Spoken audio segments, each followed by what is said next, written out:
No one told me that being a mom would change every part of me. I imagined I'd have sleepless nights, cries to soothe, diapers to change, but I didn't imagine my heart would change shape too, that my fears would be deeper, that the love would be so huge, it would sometimes even scare me. That's why today I want to share with you the 7 things I wish someone had told me before my first child.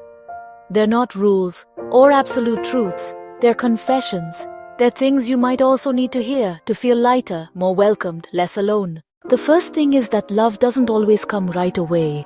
And that's okay. You know that image of looking at your baby and feeling an instant connection? It's not always like that. For me, it took a few days. I felt guilty, like something was wrong with me. But over time, I started to understand that the bond also builds up. That love sometimes grows slowly, with each diaper change, with each sleepless night. So, if you haven't felt that explosion of feelings yet, just breathe. It will come in its own unique way just for you. The second thing is that asking for help isn't a sign of weakness. It's a sign of wisdom. At first, I wanted to handle everything. I wanted to prove I was a supermom. But the truth? I was exhausted, crying secretly in the bathroom, afraid to seem weak, until I understood accepting help is an act of love, not just for myself, but for my baby too.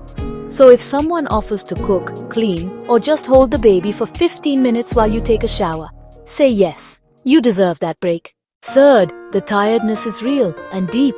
Sleep deprivation messes with our bodies, our minds, our emotions. There were days I cried just thinking about getting out of bed, and that's okay. It's not drama, it's not an exaggeration. It's biology. If you're at your limit, seek support. Ask for a night of sleep. Arrange shifts with your partner if possible. Sleeping isn't a luxury, it's a basic need. And taking care of yourself is taking care of your baby. Fourth thing I wish I'd heard, your body will change. And that doesn't mean it's worse. It's different because it was a home, a shelter, a strength. The marks, the curves, the signs, all of it tells a story. Comparing yourself to your pre-baby body only creates guilt. Learn to look at yourself with the same tenderness you look at your baby. You deserve that gentle gaze. Your body isn't an enemy, it's proof of love. The fifth thing, sometimes you'll miss who you were. And that doesn't make you a bad mom. I found myself crying for a version of me that had more time, more freedom, more quiet. And it took me a while to understand that missing life before the baby doesn't mean you don't love your child, it just means you're also a woman with a history, desires, an identity, and all of that still exists inside you. Sixth, everything passes. The hard phases, the endless crying, the insecurity, the guilt, the fear. It will pass. And when it does, you'll look back with a mix of relief and nostalgia. So live in the now with as much presence as you can. Hug more, film less, feel. Allow yourself to live each moment as it is. Imperfect, chaotic, but deeply true. And finally, you are good enough.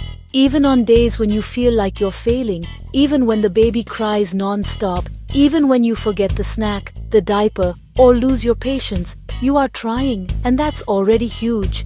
Motherhood isn't about perfection. It's about presence, intention, love. If no one told you this today, let me tell you, you are doing great, Mom. Much better than you think. If this video touched you, share it with another mom who might need to hear these words. Let's create a chain of support. And if you want to continue this conversation, subscribe to the channel, leave a comment telling us what you wish you had heard before your first child. We'll see you in the next video. And remember, you are not alone.